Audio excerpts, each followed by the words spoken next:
the Veritas RDA. Today we'll be discussing my little diamond coil on the Veritas RDA. The reason I decided to build a diamond coil on the Veritas, come on, focus. There you go. The reason why I decided to build the diamond coil on Veritas is because of that nice, beautiful 3mm hole coming out the back and shooting straight through, right in between those coils, which is what we want. The building the diamond coil was actually quite easy, easier than I would have expected it. This is my actually, well, I don't say this is my third, because the first two popped. It's tricky. It's tricky building on the Veritas. It really is. It's not your typical simple coiling up and building on regular posts. Let me get my little pencil here. Where are we? Getting the wire through here, actually the easy part to some degree. My first two coils, they popped because for some reason I was overly focused on getting the wire on this side of the post there, and what happened was I kept shorting out the first two times. Again, I'm used to building on a regular 3-post design, simple coils, and so I really have to study. I have to really look into my setup, really understand what was happening, and I realized, well, this was the easy one. Okay, so I fixed that, and on this side, which is where I put the other lead, that was actually fine, both for the other two pop coils, though that didn't pop, but it is a pain in the butt. It is a pain in the butt because what's happening is that the way the coil is designed, I don't know if you can see it, but basically the lead comes this way, so it's coming off the top of this coil. So you have to get it to come around this side without shorting out any of the other coils in the wraps here. So that required a bit of spacing, and space this lead away from this coil, slightly, not so much back, but out this way, and then come around here. What I gotta say about building this on the Veritas is that it was much more of a bitch than I can possibly have imagined. Primarily because of the design of the diamond coil itself. The diamond coil, all of the tension, all of the tension, strength, etc., they're here and here. So when you're attaching your leads, this is gonna be still bent. This area is gonna still be bent exactly the same way as when you put it in, and it tends to be bent outward, up and outward. So you have to go through the process of bending it down, but it's not simple. It's not as simple as that. You really have to restructure things that are going on in there.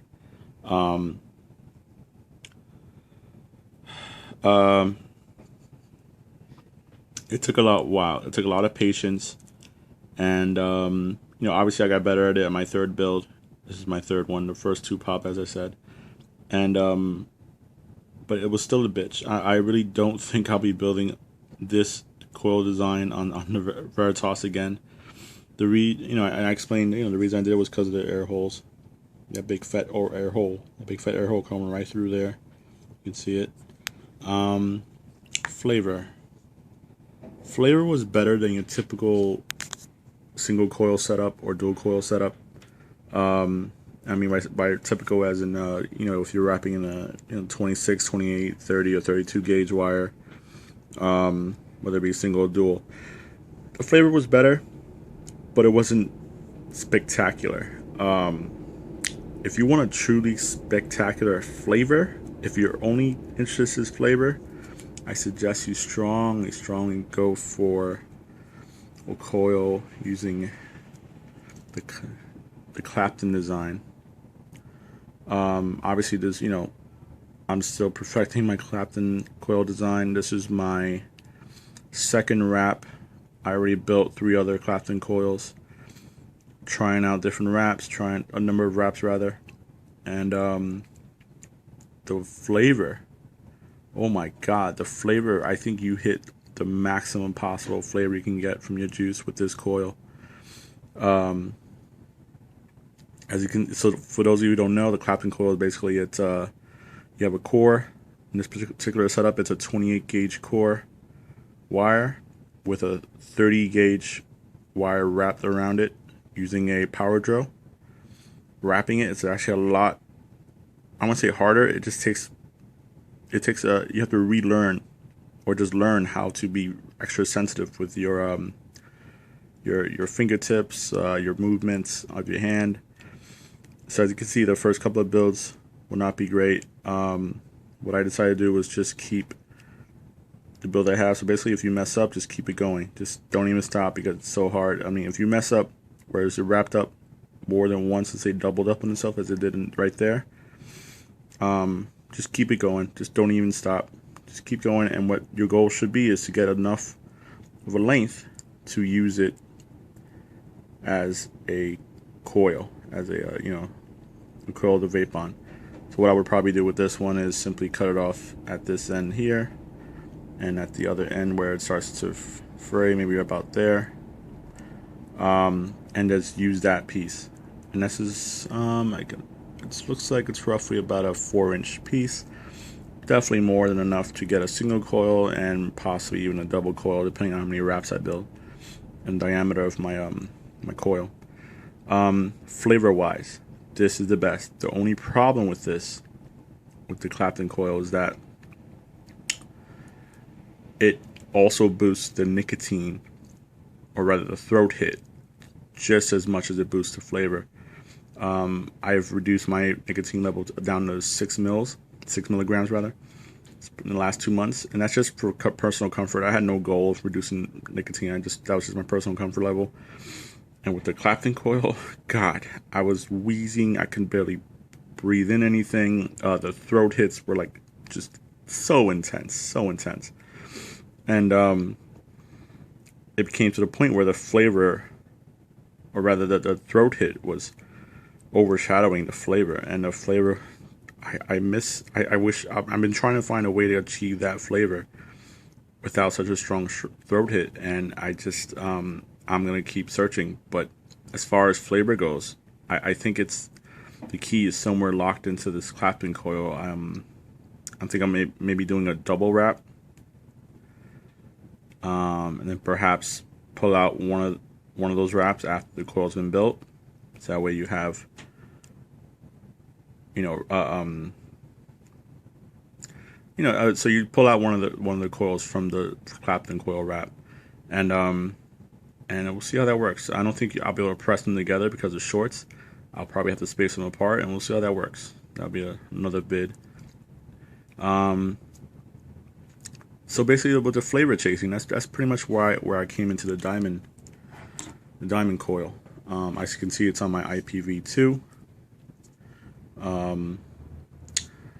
The throat hit is not as harsh as the Clapton coil. This is a 28 gauge coil wrapped around a 20 gauge syringe needle, and it's not as strong, but it's still there. It really, the throat hit on for me anyway, it catches up with me when I'm vaping my 6 milligram nicotine juices. If you want to vape a 0, you can go to town. You can go to town on this. The same thing goes for the Clapton coil. But then with the 0 milligram,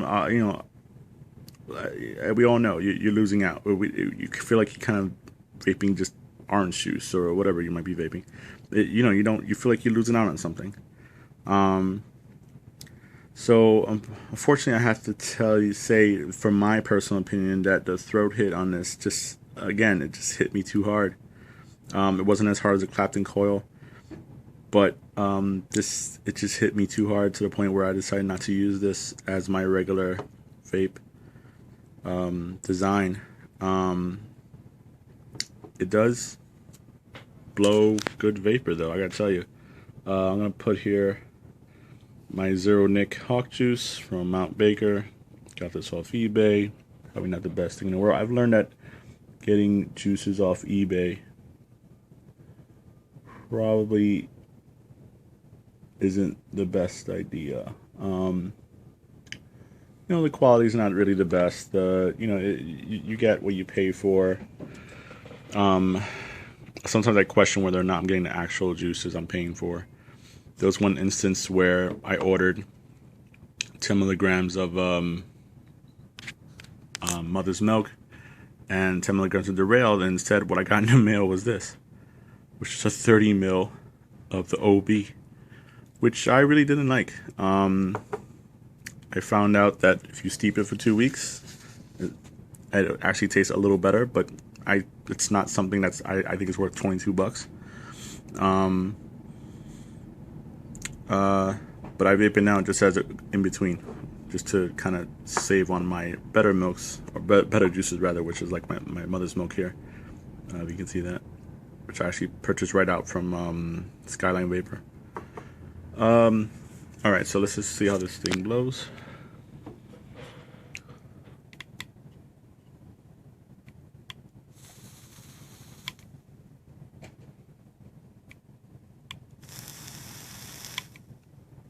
So it does a great job of producing vapor. You're gonna get your vapor. That's for sure.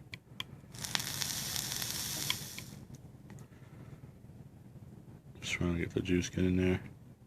By the way, when you drop juice right on the top, if you're just dripping straight from the top without removing the cap, that I find that juice actually really does make it through the coils. It really goes in there. You can't, if you have your wick rather nice and white, say after you vaped it strong for a while, you can actually see it. You drop one or two drops on the top of the wick there, and actually you can see the wick in between the coils getting nice and juiced up.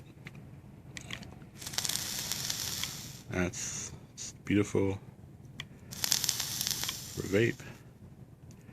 A word on the Veritas. I think it was all a gimmick. I was expecting this massive boost of flavor just from the design of the Veritas itself. I found that the flavor was, I really found it exactly the same as any other RDA that I have. Yeah, okay. Alright, so let me move on quickly to, I have another diamond coil set up on a Nimbus clone. Let me just switch out my RDAs for a minute. I mean, rather, my RDAs. My Caterpillar by Smoke Tech, I think it is. Again, another RDA that I thought would be revolutionary as far as flavor goes. Kind of let me down, in part because I purchased it off of eBay at the same price that it costs retail anywhere else. I just didn't know at the time. Let me just get this top cap off. Try to do this with one hand. There we go. Alright, so here's my diamond coil on the Caterpillar. True diamond here. Same results as the other as far as throat hit. I want a bit of throat hit, but I just don't want to murder my throat. I feel I'm concerned when when my throat's killing me to the degree that it is. And it doesn't happen when I vape on my typical dual coil setups. This setup was actually a lot easier, much easier than the building on the Veritas. Obviously, the leads are also, there's less distance in the leads between the leads and the posts, which gives you less power loss. With the Veritas, I measured it out to be, with using I forgot the calculator online. I think it might be Smoke Engine. But it's a 25% power loss on the Veritas because of those long leads between the top and side posts. But here, the power loss should be down to a minimum. I might have been able to get this coil a little closer, but this was my first diamond coil on a regular 2-post RDA. Another thing about eBay, you see that empty nut there? This thing came with a stripped pole. No, a stripped shaft, perhaps you want to call it. I cannot get a nut to go in that third post. It's really freaking annoying, and I can't dual coil. I can't. I mean, I could build two here on the right, two right posts here in the center and the right one, but it's so annoying. I didn't, I so pissing. What do you do? Return it for $3 or $4 just to save yourself $13? It doesn't make sense. So I've learned my lesson. I'm not going to be ordering RDAs off of eBay anymore, or juices for that matter. I mean, if you can't afford it, hey, you got to do what you got to do. But as far as quality goes, you're getting what you paid for, and it's not a good deal. All right, so let's see how this one chucks here. This is, I believe I have my OB in here. So let's see. Oh yeah, it's a vapor. Oh jeez, that's good. I mean, it's a vapor chucker. I give it that much. But such a little coil. Jesus. Look at this thing. God. What the heck? Oh. I don't know, guys. I find that to be majestic, but I'm running out of juice there. By the way, yeah, this coil runs out of juice very quickly for obvious reasons. You have a very small wick. And mind you, I think my wick is a little thicker than it should be. Come on, focus. There you go. The moment you start tasting that just slightly foul smell, usually you can go another 2 or 3 puffs beyond that first taste. Just stop. Just re-drip, because it goes very quickly from the first hints of running out of juice to a really bad dry hit almost on a next hit almost immediately, and it's so funky. It's horrible. And because I think the coil is such a good atomizer that it almost magnifies the that funky, nasty, dry taste. Not to mention you might be ending up burning up your wick, so be careful with that. There's something else I wanted to mention. What was it? What was it? Guess that'll be it for now. I've been flavor chasing for a while, and I'm just going to keep searching. Anyone have any ideas, please let me know. I would love some good advice. And thanks for watching, guys.